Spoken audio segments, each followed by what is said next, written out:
And we are back. Welcome, everybody, to Keeping You Wise by Keeping It Real, where we bring authentic and real conversations to fuel the soul that you could share with others. This is our 16th episode, isn't it, Paula? It is. Can you believe it? It's been 16. A lot. This is pretty cool. 16. Today's episode is 2025, a year to reflect, reset, re-energize, and refocus. My name is Chris Solomon. And of course, I am here with my co-host Paula Bell. So, how you doing, Paula? You know, I'm doing all right. It's 2025. Good. It's almost. I guess this will be the first full week in 25, right? So, I'm doing pretty good. I'm excited about today's convo. I'm excited that you're leading this. But once it's not me, so new things in 25. I'm happy trying about to be like you one day. You know, it's the first step. But hey, what is your? What did you say that your theme was? I know that we're going to go into the reset, reflect, refocus, re-energize. But you're going to what in 25? I'm going to thrive in 25. Yes. I freaking love that. Thrive in 25. Yes, sir. That's what I'm going to do. Before we jump into our topics this month, everyone, we do have a couple of disclaimers. First and foremost, we are not therapists, and we will not offer any medical advice. We're not trained, qualified, or able to diagnose or treat any form of mental illness or disorder. Some topics also may be triggering. The purpose of our video cast is to have real and authentic conversations that provide wisdom to all of us. So interact with us via chat. We love to hear comments, questions, all of the above. Now, our episodes typically usually last about 45 minutes long, but if it gets crazy, if it gets good conversation, it could go up to an hour. They're real laid back segments where we're just open, we're honest, we're authentic, we're real. And we air these segments typically monthly. We'll have a guest speaker sometimes that will speak in a wide array of topics from mental health to self-improvement to entrepreneurship, career development, more. You name it, we talk about it. Make sure you subscribe to our channel so you get the notifications. We have Life Coach Sensei. We have Keeping You Wise by Keeping It Real, where we go live. So let's jump right in.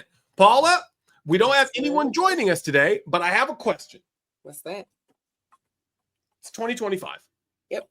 And as you step into 2025, what does the year symbolize for you? Like, how do you feel about the idea of using this year, or at least this beginning of the year, to really reflect, reset, re-energize, and refocus? Like, what does it mean to you? 2025 is going to be a hard year, I think. Why do you say that? I think it's going to be a challenging year. I mean, we have administration turning over. Right? So, I mean, with administration turning over, there's different things that come with that. You know, different leaders bring up different things. So we might have to navigate the world a little bit differently. I don't know. You know, it's you hear about things, but I don't know. Regardless, though, I don't think it's anything new for many of us, right? We have to figure out as things come how you navigate maybe what might be challenging, or maybe navigate those things that are brand new and are exciting. So for me, I'm going into 2025 really with a renowned energy. Honestly, 2024 was rough. 2024 was rough. 2024 was rough. Yeah, 2024 was rough, and so dare I say 2024 sucked. Yeah, it was rough. There were some things that happened in 24 that I was not planning for, right? So, but I'm going into 25 really with the attitude of thriving in 25. But I also am continuing something that started when I used to work at a financial institution, where when I had like major milestones or new things that I was going to do, they would always say, this is Paula 1.0 or this is Paula 2.0. So this is Paula 5.0. Oh, you got the 5.0? Yeah, I'm up to 5. So this is Paula 5.0.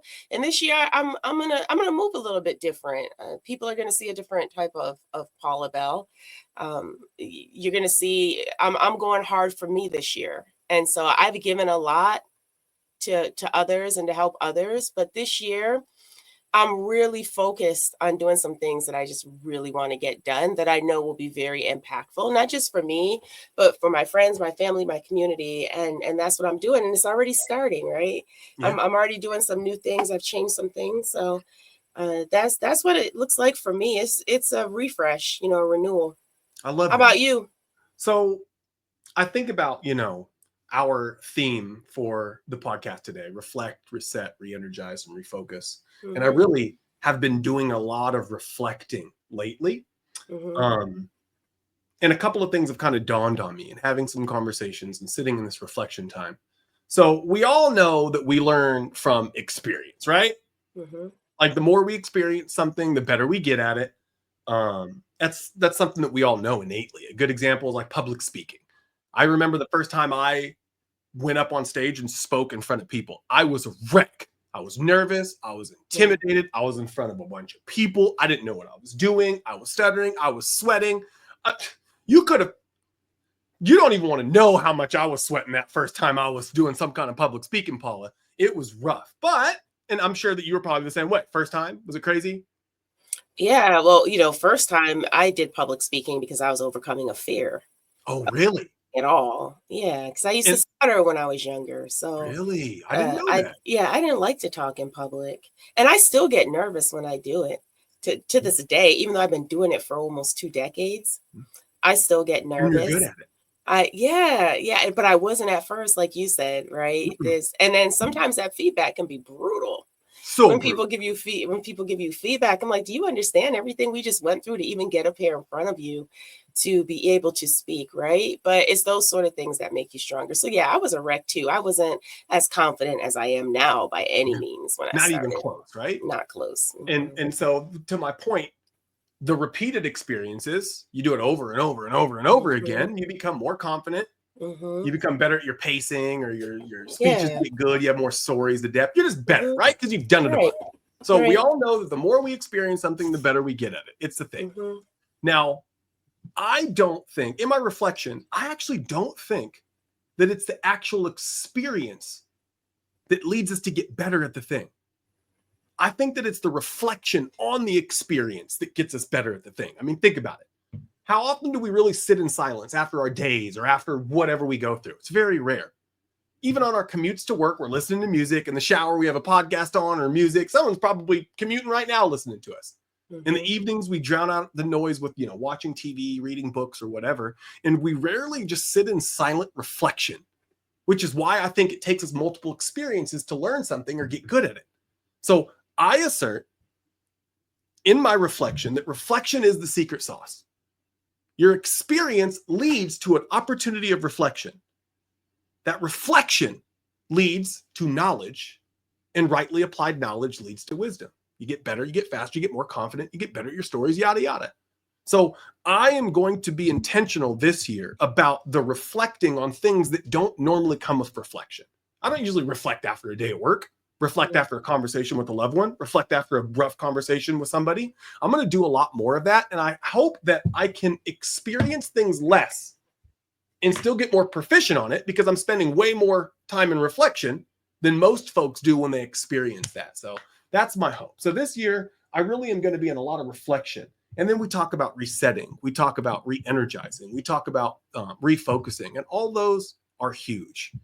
So looking back at 24, thinking about reflection in general, what are some of the moments that stood out as defining for you? Were there any lessons that you learned that you could think could inspire our listeners or anything like that? Because I mean, let's just be real. What'd you say?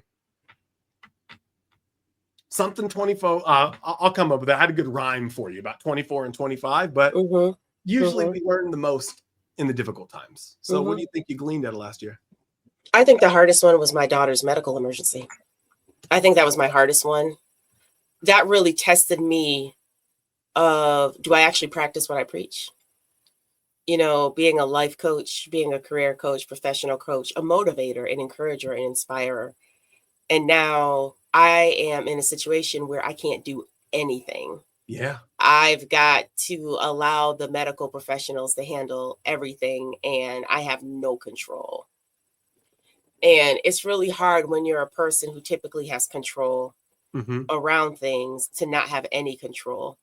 Right. That was very humbling. I bet. But it also put a lot of things in perspective for me too, on how quickly life can change within a 24-hour period, because it was a 24-hour period, and how quickly things can just change.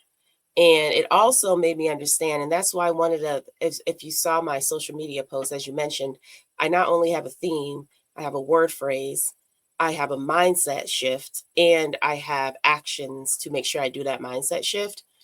I'm going to be really, really, really intentional on my boundaries. And boundaries on everything. Boundaries as an entrepreneur. You can't afford my prices, you're not my client. And end of story. There's nothing more to say about that, right? I think my prices, I know my prices are comparable to my competitors and to others. And if you just can't, and my values there, I put a lot of time in getting the knowledge that I have. I've invested a lot of money in myself, and I am no longer giving that out freely. 100%. Unless I choose to. Exactly. Yeah. There's a Ronald McDonald Foundation out there, but you roll up to the McDonald's window and say, I only have $3 for this $5 Big Mac. They're going to send you on your way. Sorry, come back with $2 and get the Big Mac, or hit up Ronald McDonald Foundation. Exactly. Yeah. So, I mean, it really made me think about the value that you have for the amount of time you have on this earth, because nobody really knows how much time you have on this earth. Because, not any day is promised. So anything can happen at any point in time. So I'm going to be really intentional on my boundaries. I have no problem giving. I'm a giver. I'm generous, and I will still give. However, I've also got to watch that so it doesn't deplete me, and I don't get I keep energy going. It takes a lot of energy for me to do what I do day in and day out. And I love doing what I do day in and day out. But to your point, I've got to fill myself up. Yeah. So Sundays are my days of filling myself back up. And those are my sacred days. And I've had people who've tried to get me to go to events, who tried to get me on phone calls, I'm not doing it. I'm just not doing it. Yeah. So Sundays, I probably won't even answer your phone call unless it's an emergency, or I put my phone on do not disturb.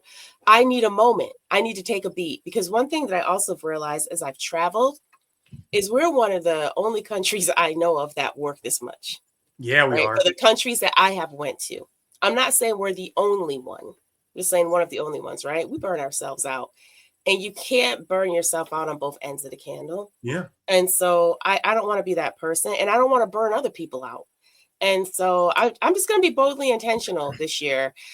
That medical emergency was a defining moment for me last year. But then there were all the other opportunities that came my way that were defining moments for me last year that really demonstrated that I do have value. I'm really good at what I do. You are. And even despite my daughter being in the hospital, I did 4 speaking gigs while she was in the hospital. And one of them was a keynote. And I just kept it pushing, right? That's hard. It is. Talk about some resilience. That's hard. And so I know my worth. I think a lot of stuff was defined for me in that moment, but there were a lot of things leading up to that moment that was preparing me to be able to handle it. But I would say the most defining moment for me, still with my daughter's medical emergency, was actually how my kids responded to that. My daughter's mentor was amazing. Really? Her mentor was better than mine. Her mentor was amazing. And the fight she has in her is amazing. And all of that. And then just watching how much my son supported.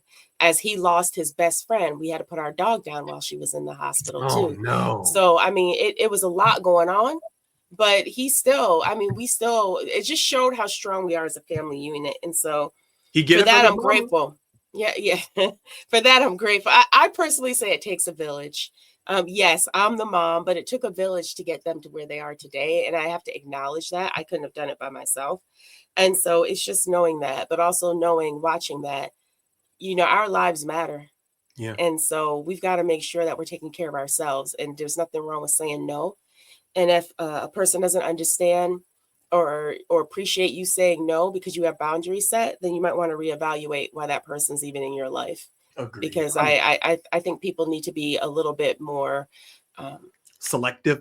Yeah, not only selective, but just a little bit more supportive of individuals when they say, I need a mental health break, or I just can't deal with that right now, or I just need some time to be by myself. And you give them that respect to allow them to do that, right? And so I'm going to try and pave the way in that. And I'm going to try and be a lot more intentional.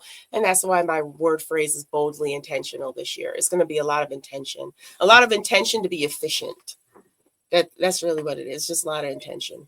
That's good. Intention is so good. So first off, before we even move off this, for everyone's edification, is she okay? She's okay. But she now has a life condition, but she's okay. It's nothing that we can't go through life and figure out. Right. We all have our thing. Out, but she's okay. She's okay for right now. Since she's been out the hospital, she has not had to re-enter. So everything has been stable and everything has been going well. That's another thing too. I didn't know, again, being a life coach, sometimes you go through some of these things so that you can empathize and sympathize with the people, with your clients, right? I truly believe I have a phase of PTSD because every time she sends me a text now, you're scared. Exactly. And so I've actually talked to my physician about it. And he says, it might be a good year before you get over this, because my adrenaline was pumping the whole 2 weeks, over almost 3 weeks she was in the hospital, right? So I was running off of adrenaline. And then when she finally went home, that's when I was finally able to just, to your point, reflect. And yeah, every time I get a text or she calls me, I'm immediately thinking something is wrong, because that's how I got the information before we entered this whole journey. So it's a real thing. I mean, yeah, it's a real thing. It is. I'm glad she's okay. In watching you go through that experience, to be perfectly honest, was really inspiring for me too, because I can't even imagine. Yeah, you were getting the texts and the updates and all of that. The texts and updates were all in the chat, because we have our masterminds and stuff, and it was really scary. And I was trying to imagine myself in your situation, and I would not have handled it even a fraction of as well as you did. I'd be a mess. I'd be freaking out, or at least externally. I know you were a mess and freaking out internally, but externally you were cool, calm, and collected, and I appreciate you. Which I appreciate the question. As you reflect on 2025, or 24, what stood out as defining? And I think that defining moment, you could have fallen apart and you could have been completely justified in doing so, but you didn't. And it's why did I not do that? And reflecting on it, you see your daughter's attitude, your son's attitude, the things that you've instilled in them.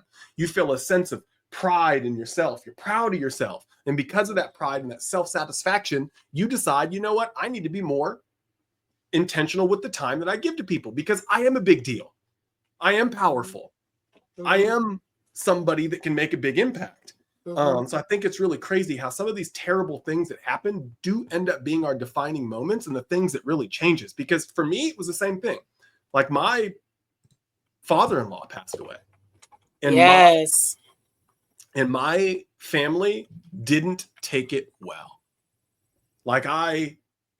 Pretty much everybody fell apart, as expected, right? Because it was unexpected. He was young, early 50s. Oh, wow. Yeah.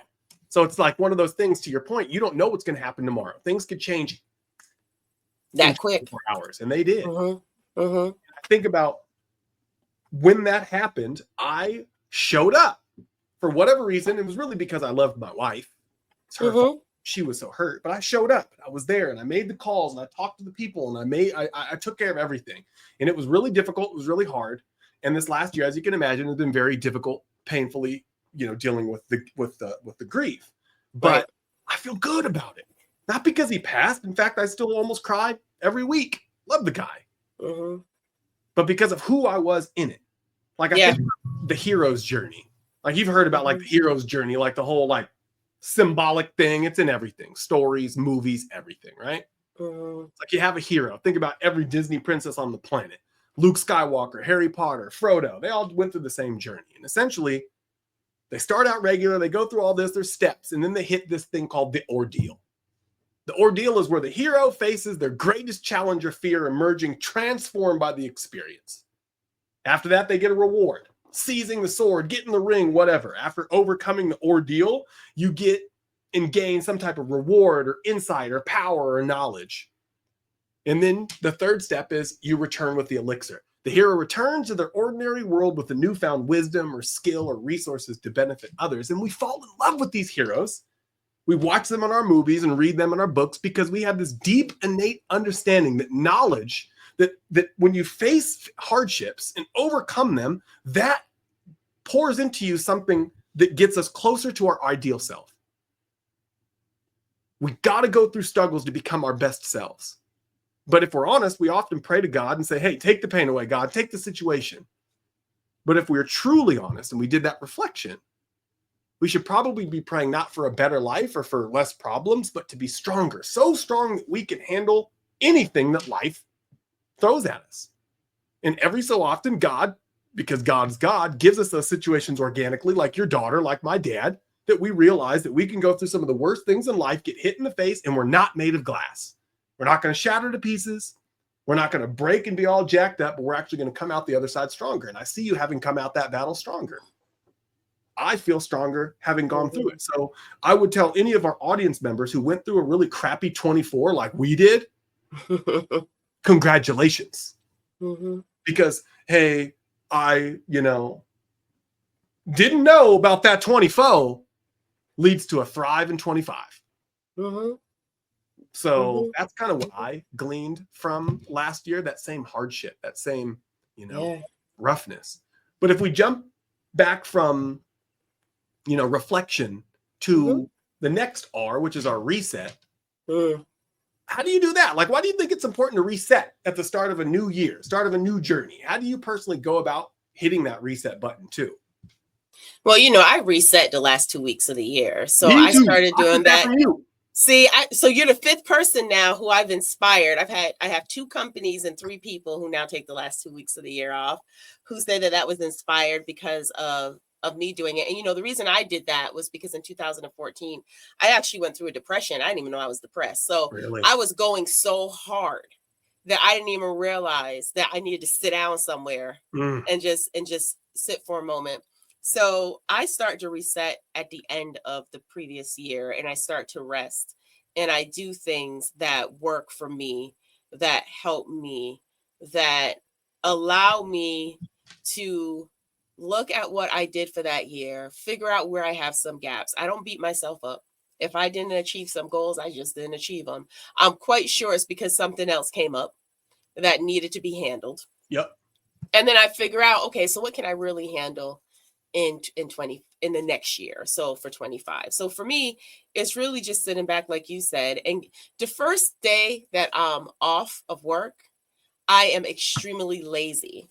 I do whatever I want to do. If that means I just lay in bed all day and just watch holiday movies and eat all day, that's what I do, right? And I actually don't even care what I eat. I know that sounds really bad for my fitness enthusiasts out there. The reason I do it is because that's my way of trying to purge in a way. I just release. And some of it, then I have to work a little bit hard to get all the stuff out and whatnot. But I just have a moment. I just exist for a day, just for 24 hours. And then I kick back into gear and I start to think about, okay, what else do I need to do? And I do it on a time frame where I don't feel like I have these deadlines. So there was some stuff I wanted to do over the 2 weeks that I was off. I didn't get done. I don't care that I didn't get it done. It'll get done when it's supposed to get done. It just wasn't supposed to get done then. And so that's how I typically reset. I think about stuff that I've heard, experiences that I've went through, conversations that I've had, things that have irritated me that I don't want to irritate me in the next year, things that I want to continue doing because it's been serving me well, how I want to move, how I want to navigate. And I think about all those things, and I'm a mind mapping girl. So I'll do a whole bunch of mind mapping, sitting down, just thinking about what I want to do. And then I get ready to execute for the next year. And so for me, it's sort of like this little cleansing thing. And then it's like I detox, and then I come back and I ease back into the year. I don't come back into the year hard. So, for those individuals who haven't worked out for like 6 months, and then all of a sudden you want to hit the gym real hard, right? Okay, yeah, that sounds great. And I'm not saying you shouldn't hit the gym, but it's also some of those same people by the end of February, you don't see them anymore, right? So sometimes it's good to ease into stuff. Like I haven't lifted weights in a while. I was healing up for some injuries and stuff. So I went back to ground zero when I started lifting weights today. I did not lift my heaviest weight. I was lifting 5, 8s, and 10s because I don't want to re-injure myself. I'm going to build myself back up, and it's my race, my pace. And I look at that in everything I do. It is my race, my pace, and I'm just going to take my time and do what I need to do. I think for those who are on social media is a blessing and a curse. I think sometimes people do too much comparisons of themselves to what they see, and half the stuff that you see on social media probably isn't even real. So you're only seeing the good side. You're not seeing the necessarily always the journey and everything it took to get there. So I think sometimes you have to watch, you have to even detox from social and just take a moment and just your only competition is you. Yeah. And so, and just really think about that and not try and you see somebody benching 350 pounds, you try and bench 350 pounds, you probably going to be in the ER because the doggone dumbbell, the whole dumb bar done fell on your neck and everything. And you fell off the bench and what, I mean, it's just not worth hurting yourself over. So that's how I reset. I really go back to defining me and making sure I'm staying true to me. That's so good. You put 350 pounds on a bench press on me, Paula. I'm not going to make it. I won't make the next podcast. I ain't going to be in the ER. I might be dead. That said, I love how you ease into it. I remember back in the day when I was young, I was a personal trainer and we worked at a company at the time. I won't name the company so they don't try to come after me. But we worked at a company where we actually sold memberships. And at the same time, you got free personal training. So I was a personal trainer and one of the sales membership guys. So I used to give tours, sell you up on sell you a gym membership and then set up a personal training session to try and see if you need personal training. Everyone gets 2 free sessions. You'd set it up. We'd be good to go. And it was a really attractive offer because, training is expensive. You're a personal trainer, Paula. I don't even want to know your prices. That said. Okay, so hold on. Let me back that up. I am not a personal trainer. Well, you could be. You could be. I'm a group fitness trainer. I'm just saying. I don't want to be a personal trainer. Woo. Hey, group fitness trainer is personally training a group of people. Okay. With that said, I had this guy come in, and this guy was 350 pounds. He was a big dude, and he wasn't jacked. He was a big dude because of his dietary, lifestyle. That said, he came in. I was like, oh, okay, sign in here. We got to do the tour. We got to do measurements, body fat. He's like, I don't want to do all that. Here's my card. I want you to charge me for a year up front. Just run it. And me being the young sales guy based off commission, I was like, say less, bro. I went up, paid in full. We used to call it a PIF. It was one of those things where we got a high five from the sales manager for getting a PIF. This guy walks in and says that. I'm like, God, you're good. You're so good, And then I go and give this guy his membership card. I give him everything. And I'm like, okay, well, your free personal training sessions, we could do Wednesday, Thursday. He's like, I'm not interested. And he just walks out. I'm like, this dude's a real you-know-what, right? This guy comes in the next day, exact same time. Walks over to the leg extension machine, sits down, sits there for 10 minutes, does 5 leg extensions, walks out. And I'm like, what was that? Same day, the next day. Walks in, machine right next to it, leg curl, 10 minutes, walks out. I'm like, this dude is never going to lose anything.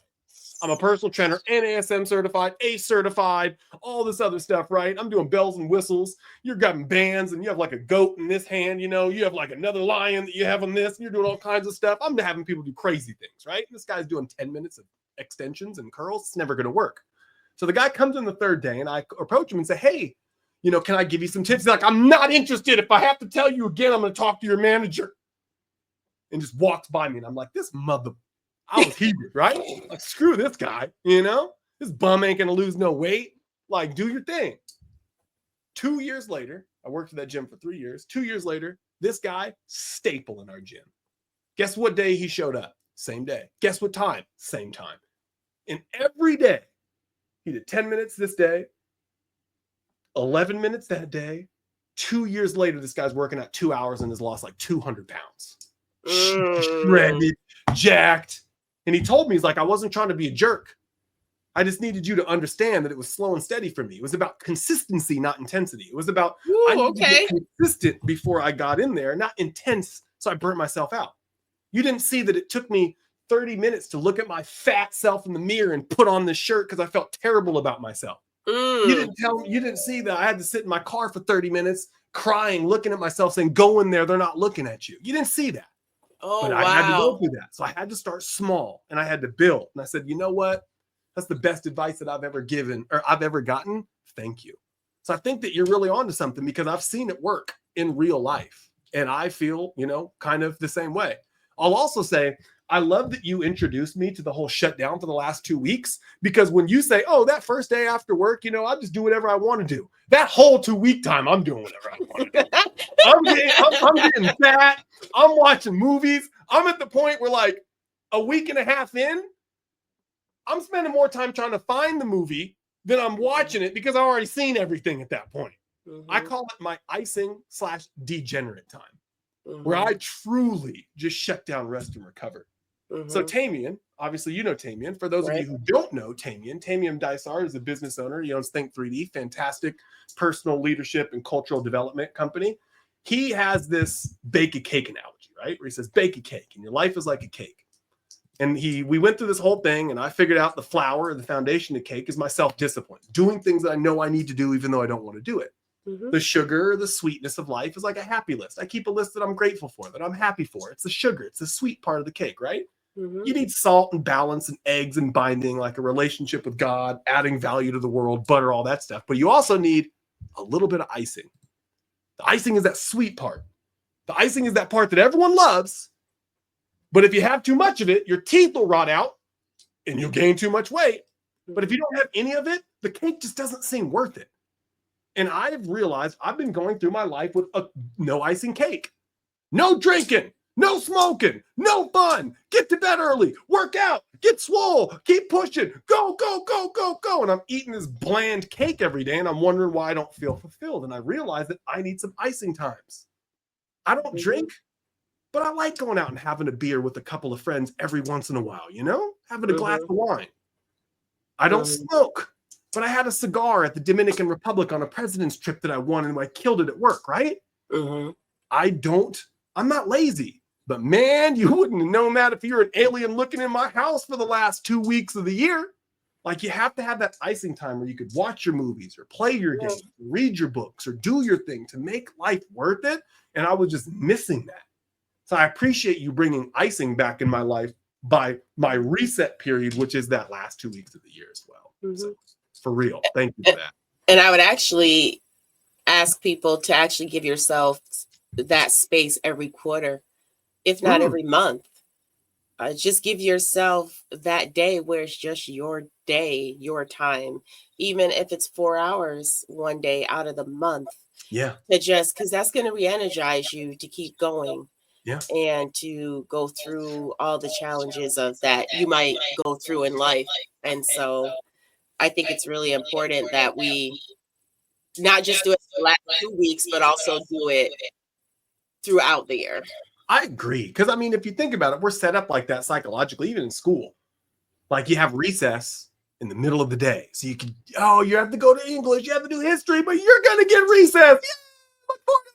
And then you got to go back to your regular thing.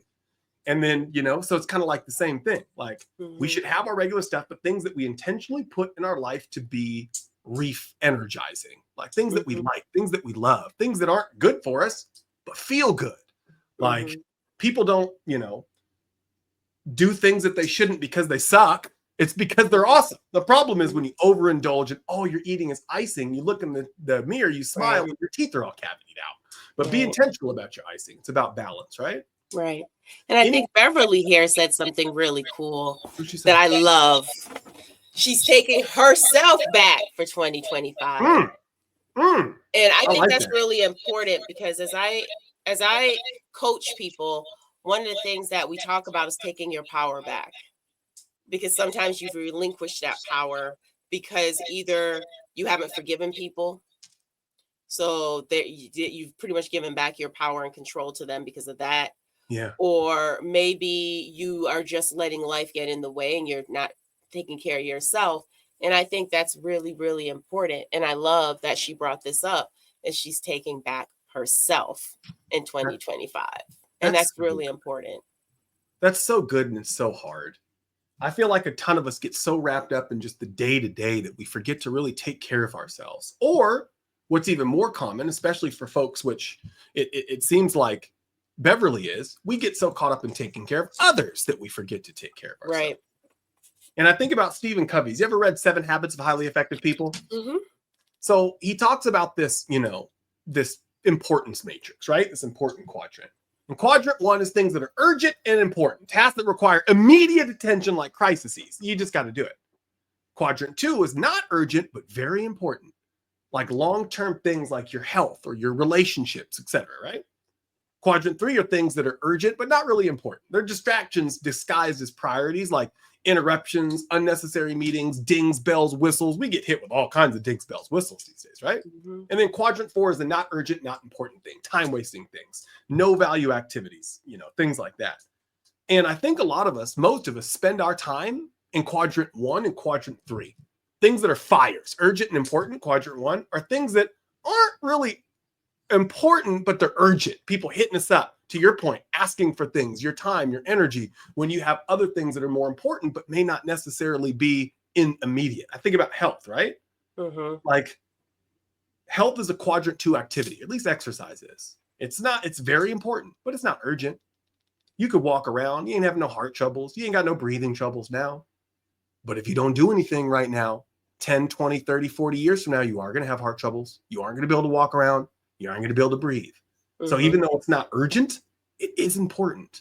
And I think if we could, like Beverly, take more time to do those things that are important to us, but not necessarily so urgent that we're taken away from the day-to-day, I think that we would be so much better off. So wise, Beverly. Very, very wise. Let me ask you this, Paula, because you're my spirit animal when I'm in a bind, when I'm stressed out, when I'm freaking out. Do you have any strategies on how someone can reset, like in the moment when they're feeling overwhelmed in the moment or stuck? They don't have time to have 2 weeks. They don't have time to, go and meditate or something like that. Like, what do you do in the moment when you get that text from your daughter and you're scared, you're freaking out, you don't know what to do, but you also are about to go on stage and have to perform? Like, what do you do? Breathe. Breathe?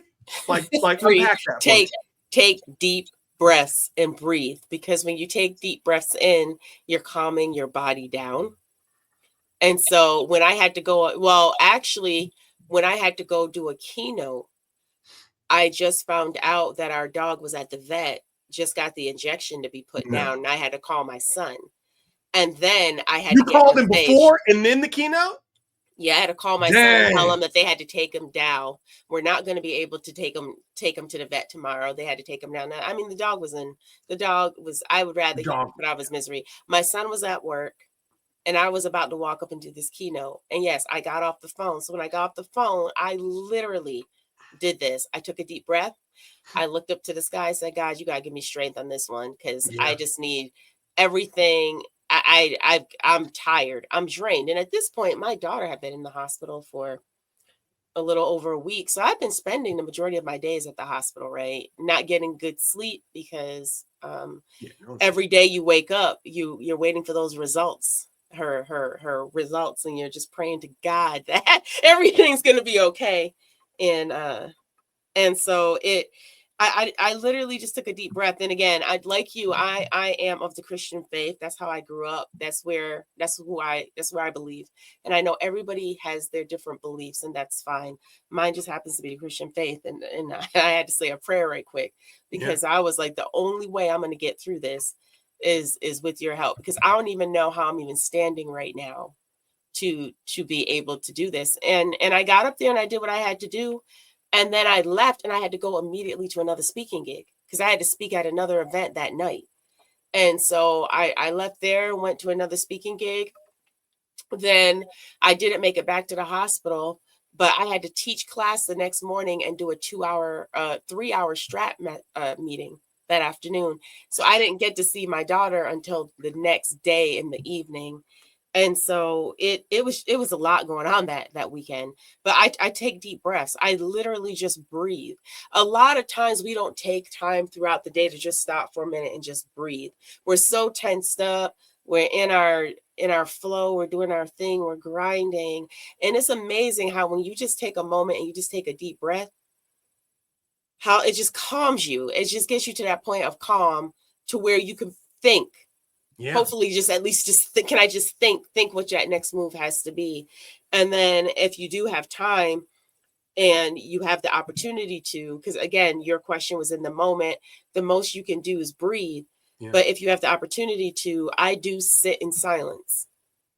I do just sit in silence, and I really don't say anything. I just sit in silence, and I just let that silence overtake me, because we have so much noise all the time. Noise is coming at us all the time.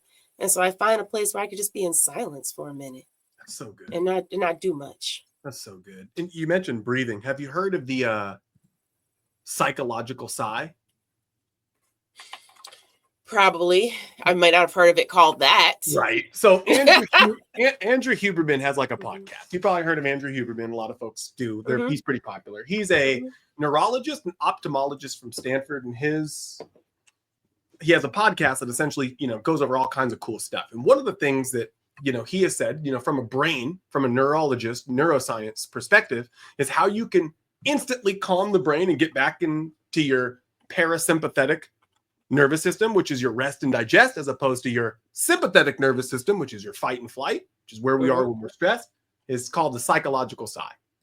Essentially, how it works is you take a deep inhale through your nose, long, deep breath, and then you take a quick second inhale when your lungs are full. It sounds like this. It looks like this, essentially. It's like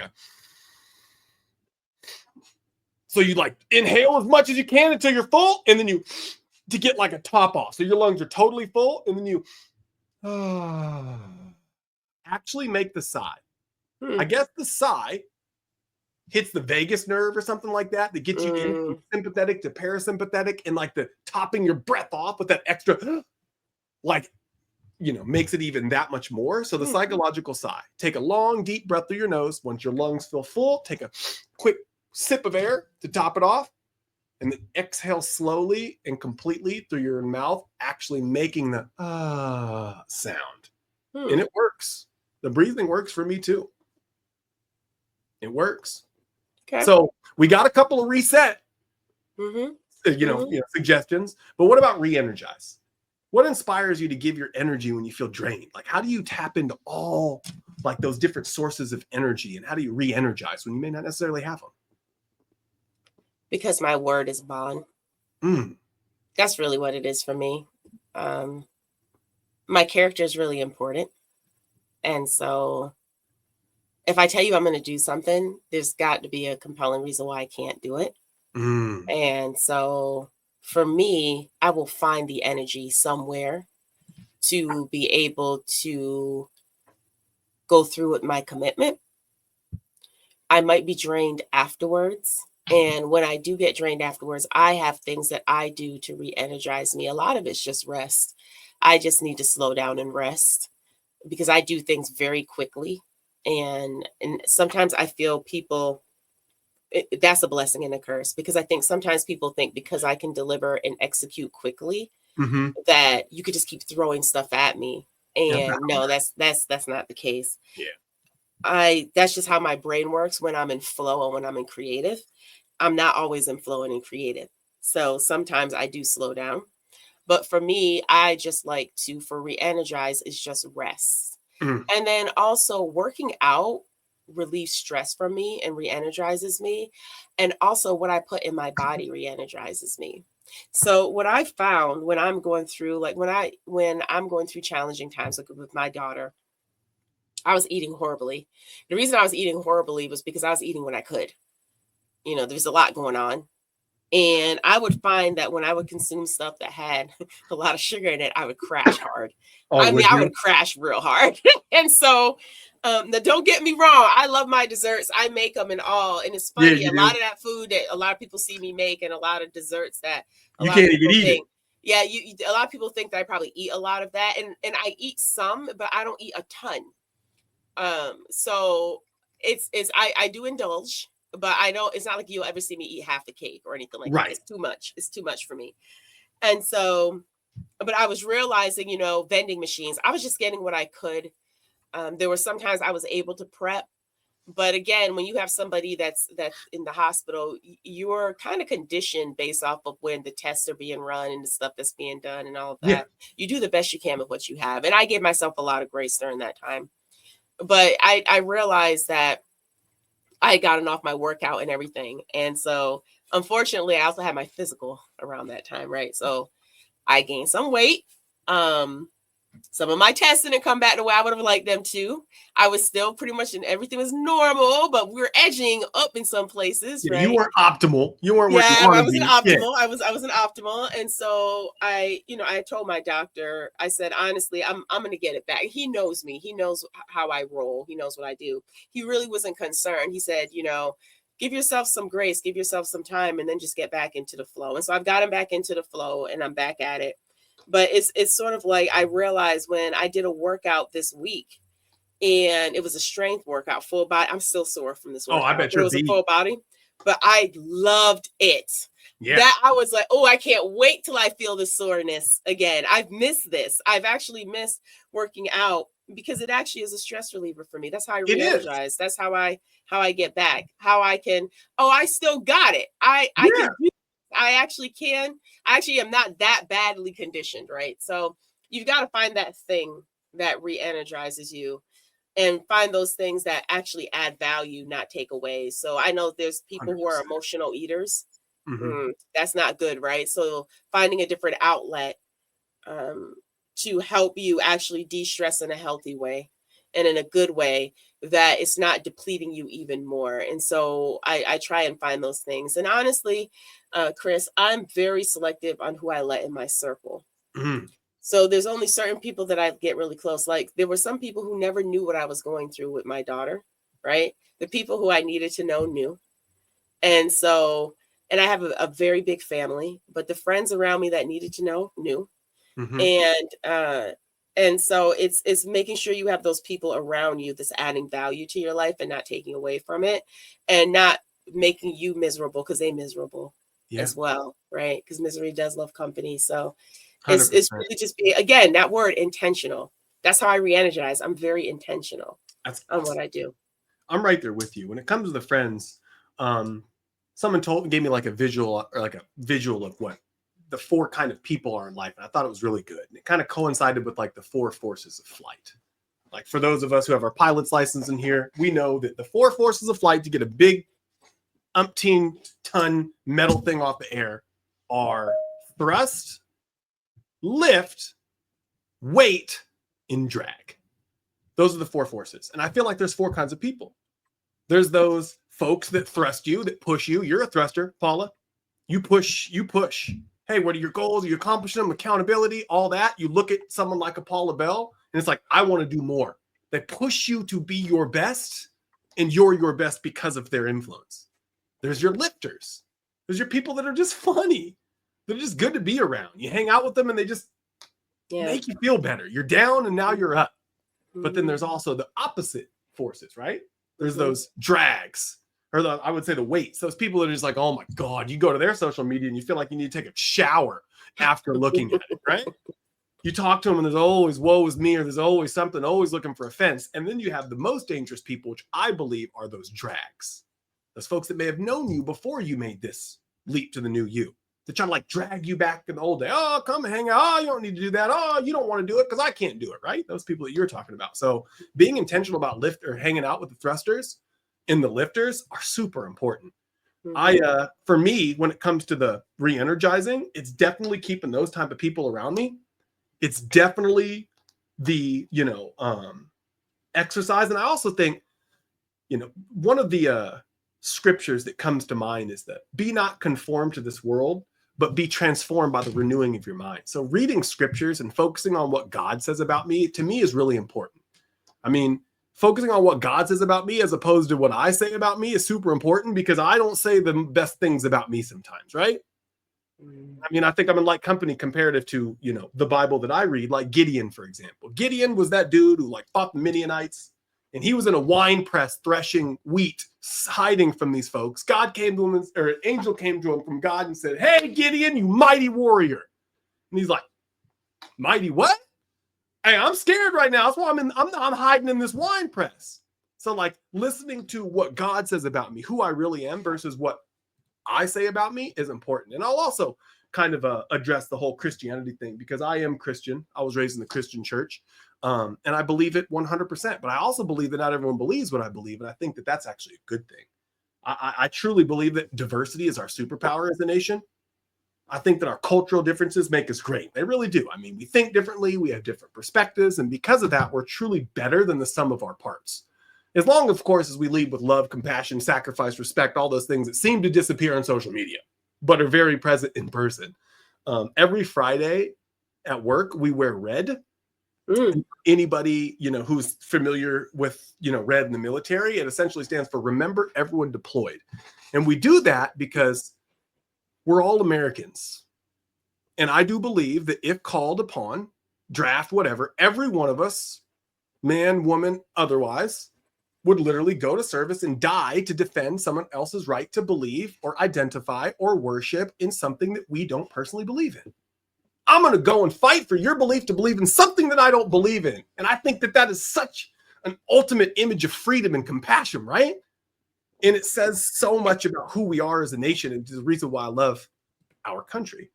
We have to love our differences, not think that we know or we're better because of it. That said, I do believe that really focusing on what God says about me, as opposed to what the chatterbox in my mind is saying about me, oh, you're too much of this, oh, you should probably done that, oh, is just so re-energizing for me. And then the exercise. I'm a big exercise person too. You don't think it would re-energize you, but it does for me. So biologically, 250,000 years ago, humans came on the scene. We have the same brain as we have today, but we don't use it the same. We have this fight or flight response. Tiger jumped out of the bush 200,000 years ago. We fought, we ran, or we froze, and most of those people got eaten. So there's really fight or flights now. But what's interesting is every time something crazy happened, what do? We fought or we ran. Fighting and running takes a lot of physical exertion. So our brains learned that when you're stressed, you exert yourself physically. And when you exert yourself physically, you lower the stress. Lower cortisol, lower blood pressure, lower all the stuff. Because you just did what you did to do. The problem is tigers jump out of the bushes at us all the time. They just don't look like tigers. They look like bosses talking about layoffs. They look like bills being more than your bank account. And we don't have the natural inclination to fight or to run. So we just sit there, stressed out, blood pressure high, those hormones going crazy, and we call it chronic stress. Because we haven't given our brains, our bodies, that lever to say, hey, I ran, I fought, I physically exerted myself. Lower cortisol, lower adrenaline, lower blood pressure, just like you were designed to do 200,000 years ago when you saw the tiger. So I really do think that if more folks exercise, like if you're freaking out in the moment, you do 20 jumping jacks, that stress will go down a little bit. So that's one of my re-energizers as well. What about refocus? How do you find your priorities for the year, and how do you stay focused on them without distractions, of course? Everywhere. Well, I actually do my goal setting fourth quarter of the previous year for the next year. Okay. So I'm finalizing my goals in that 2-week off time frame. And how do I keep on point is I set deadlines. So first of all, I make my goals realistic. So when I used to set goals, I used to set the goals, and I used to set all these goals. I felt, I can achieve all these goals. That means I've done something, right? No, that's not true, right? I think I had to overcome that. And so when I set goals now, I set them with intention. So every single goal of mine, there needs to be a why behind it. Why am I doing this? What is why? Because that's what's going to keep me motivated. And then what's the desired outcome? What do I want out of it? So a couple of goals that I have for this year, I'm writing a book. I'm writing my second book this year. And I have somebody who's holding me accountable to that. And so nice. It'll be cool to get this second book out. I'm trying to push it out by the end of June. That's my goal. We'll see if it happens, but even if it's not June, it just needs to come out sometime this year. I'm excited to read that. Yeah, so this is going to be a self-improvement book. It's not going to be a business book. Yeah, it's going to be a self-improvement book. It's going to tell some of my story too in there. So yeah, I'm excited about that. That's one thing. One of my goals I've already met, right? So I've expanded my fitness brand to now Genesis Health Club. So I'm now offering a class there in addition. So that gives me 3 classes of cardio, which keeps me fit, right? And that's what I need. I need that. You're the coach. You got to be in there. Yeah, I've got to be there. I got to practice what I preach, right? And then I'm making some connections to take my business into other environments that it hasn't been in yet. right? So there's certain things that I'm doing that I'm trying to set up, and I have deadlines for these goals, and I have things that I want to do. And so how I keep myself on point is I actually use Microsoft To Do, and I have a to-do list, and it comes up every day, and it tells me what I need to focus on for that day. That's and cool. do I check everything off that day? No, there's some days I don't, but it's okay. I just reshift and reprioritize, because life is life, and life is out here lifing. And so things come up. You might be sick. You can't work when you're sick. So you got to reprioritize. So I reprioritize, I give myself grace. And then if I knock everything out, I add on something else to do. So there's a lot of things that I have that I want to accomplish this year, but they're very intentional in what I want to do. So that's how I pretty much refocus. And I'm just as more focused now than I was last year, than the year in front, but I'm focused because I take those last 2 weeks off so that I can get my mind right and get into that shift. It's funny that you said the whole to-do list thing. So they did this study that they interviewed like 100 top level CEOs and asked them, like, what are some of their strategies on winning and becoming successful? And 95% of them had one common thing. Guess what that was? A to-do list? Yeah, I just pulled out a notebook and said, every day I have a to-do list. I write to do and write it down, and I don't stop until I get it done. And obviously every day you're not going to knock out your to-do list, but being organized is something that's powerful. Writing it down is powerful. For me, how do I define my priorities? How do I stay focused on them amid distractions? Because I'm distractible. I'm that squirrel dog in Up. Squirrel, like that's me. So I personally have to write them down. First off, I have to write down my goals. Like I can't just like, oh, I have a goal to do it. I have to write it down. I have to make sure that I put it on the mirror. I put it everywhere I could see it, sticky on the computer monitor, everywhere. I write it down. But the thing that really took my goals to the next level really was the mech, and the tracking of it. You know, you write them down, that's great, but measuring and tracking them, that's really the secret sauce. Like what gets measured gets done. Budgets are the first step to financial freedom, but it's the spend tracking, which really is the money. Damn, I'm spending this much on that. Woo, I can't believe I'm spending that much on that.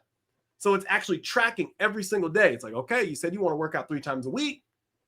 Yep. It's Tuesday, it's Thursday. You only worked out once. That means you got today, tomorrow, the next day, and the next. That's 4 days. You get 2 in. What's your plan? So it's tracking every single day. What are you doing right? What are you doing wrong? And when you do something wrong, kind of sitting there in reflection and following the breadcrumbs back to what it is that caused the wrong thing. So for example, I was tracking my days and said, if I could do my day over again, what would I do differently? Another thing that I picked up from Tamia. And one of the things that was a consistent was being sweeter to my wife. I was being short with my wife. And I wanted to be sweeter to her. And I was like, I need to be sweeter to my wife. But then I was like, do I really though? And I thought about the interaction that we had that morning when I was as short with her and yada, yada, which is the reason why I put it down. And I said, well, why was I short with her there? It's because I'm not sweet to her. I don't love her. That's not it. Not even a little bit. Well, what was it then? Well, it was because I was running a little bit late. Well, why were you running late? Well, it's because I slept in a little bit. Well, why did you sleep in a little bit? Well, it was because I was up binging Netflix till 1 a.m. last night. It's like, okay, well, that's the problem. The problem isn't being sweeter to your wife. It's going to sleep at the right time so you wake up and you're not forced to be so time limited that you have to be short with your wife. So making sure you track those things and then reflect upon those things that you could have done differently, but actually going back to the actual catalyst and the root cause of it, as opposed to just treating the symptom, you know? So that's kind of what I do when it comes to my refocusing. But other than that, Paula, that's it. We got through all the R's. We got through all the R's. It almost sounds like we should probably have a session. It'd be interesting to have a session on how individuals goal set and how do they achieve their goals and things of that nature, because I think that's a very interesting conversation to have. I would love to have that combo next time if that's cool, because you're great at that. Like you're one of the best I've ever met and seen at that. Well, you're 95% more, you'll reach your goals 95% more of the time if you have somebody holding you accountable. So writing them down, that increases the probability, but your improbability increases exponentially if you have somebody holding you accountable. And that person that's holding you accountable is not the person who's just going to be a person who's just going to make you feel good. Oh, that's fine. That's why some people don't like personal trainers in the gym, because their job is not to really make you feel good. Their job is to help you reach your goal. And so when you feel like you can't, and they know that you can, they're going to push you to do what you think you can't do. And a lot of times people take that, oh, they mean. Now, there are some that go a little bit too far. I will say that. Yeah. But in most cases, if you think about it, when you've ever worked out or had a personal trainer train you, have you ever walked out the next day upset saying, I wish I never did that? No. Nope. Because you probably overcame something you didn't know that you could overcome. So I personally think that, yeah, having that person, not that yes person, not that person that's going to be like you, but that person who really has your best interest at heart to really push you. And that's what I love about the MEC. That's what I love about our mastermind, right? You got somebody like Tamian who's just going to tell you off and be like, no, you making excuses. Stop making excuses. Right. And then you have me who's tracking it and saying, okay, so this is what the data is saying. We're not doing too good, y'all. What's really going on here? Right. Do we need to reevaluate where our focus is? And just having that tight accountability. Yeah, that accountability is huge. And I do think there's probably more conversation that needs to be had on that topic for sure. 100%. Well, let's go there then. I think we should. But before we do, last question to sign off. If there's one piece of advice that you could give our listeners to help them, reflect, reset, re-energize, or refocus in 25, what would that be? Take your power back. I mean, I'm totally about that. So this is the thing. A lot of times, again, I'm a life coach, a career coach, professional coach, a group fitness coach. And you know what is the thing that I am always coaching people on? Who are you? Believing in yourself, right? Believing in yourself when you don't have anybody there that's going to uplift you. So if you need to forgive. Again, the forgiveness, it sounds cliche, but it's so true. The forgiveness is not for you. For the other person, it's for you. Because a lot of times we're holding stuff in us that's limiting us, right? So take your power back. First, define who you are. Get rid of those things that don't serve you, that don't add value. And my goodness, take your power back, because this is the thing. All of us have a purpose. And somebody just might be waiting on you to fulfill yours so they can fulfill theirs, because we're all connected. Beautiful. So take your power back. That's what I would say. I love that. I feel like self-image, self-perception, like the way that you look at yourself, is probably the most important factor in anyone's life. Like, do you believe in yourself? What Martin Luther King would say, do you truly believe in your own somebodyness? That's like the basis of success. It's the jump off point of doing what you say that you're going to do, and accomplishing things that are hard, and working through struggles, and not falling apart when things happen to you. That said, I do think that it starts at a very dark place for most people. That I believe in my own somebodyness because I pulled myself out of the muck and became something is typically the hero story we hear about, right? Yep. So to believe in your own somebodyness, the opposite is I believe in my own POSness. I'm a piece of. And we've all felt like that looking in the mirror. But that uncomfortability, that I'm not where I need to be, that I don't like how my body looks, that I don't like how my health looks, I don't like where I am financially or wherever, is the jump off point to start doing the things that you know you need to do to one day look in the mirror and say, I believe in my own somebodyness. So for those of you who are looking in the mirror and you feel like a POS, welcome. We've all been there. Welcome to, like company, even folks in the Bible, right? Cowards like Gideon, murderers like, Moses, drunks like Abraham, who looked in the mirror and didn't believe in their own somebodyness. And by the grace of God, they were destined for something big, something great. And they pulled themselves up by the bootstraps and accomplished that. And you will too.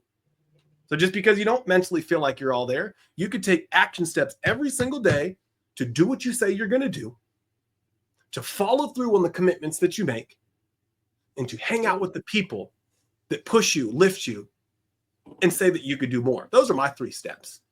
Do what you say you're going to do. Always follow through on commitments, and hang out with people that lift you up, like you, Paula. Push you forward, like you, Paula. That's my story, and I'm sticking to it. I love it. I love it. That said, that's a wrap. Thank you, everyone, for listening. We have a lot of folks in the chat, a lot of folks in the live. It looks like we're, going to be talking more about goal setting Yeah. How you set goals, masterminds, maybe accountability buddies. Paula's one of my accountability buddies, which to her point, 95% increased chance to hit your goals. So next month, hop in. If you want to know where we are going to be, when it's going to be, make sure you subscribe, share, and engage on our social platforms. We're on LinkedIn, we're on YouTube, we're everywhere. So Paula, do you want to share the social details with our crew? Sure. So you can, again, this is live right now on LinkedIn. It'll stay on LinkedIn. It's also on the YouTube channel at Life Coach Sensei. So my YouTube channel, the Life Coach Sensei, it will also be on Keeping You Wise by Keeping It Real, because Chris is going to start doing some editing and pushing stuff out a little bit on there as well. And then I share a lot all over social. So it'll be shared all over the place, I'm quite sure. But these are our social details right here. And hopefully you'll continue to join us and continue to follow us, and then invite your friends. So that's a wrap. We hope you enjoyed this episode, everyone. Thank you so much for engaging, for listening, for being here. To keep the conversation going, please subscribe again to our channels, turn on notifications so you know when we go live and when we post content, and leave as many comments as you can. Even you haters, we love the hater comments. Those were the funnest ones. So if you have something to say, hate. If you don't have a hater, hate on me. Got plenty of room. That said, for each one, reach one, and teach one. When you know better, you do better. So let's continue to do better, and not only do better for ourselves, but reach down and grab someone else and pull them up. You're here not just for yourself, but all of us. And to Paula's point, you have to be your best, because there's somebody waiting for you to be your best so they could be theirs. So we love you. God bless, and we will see you next time.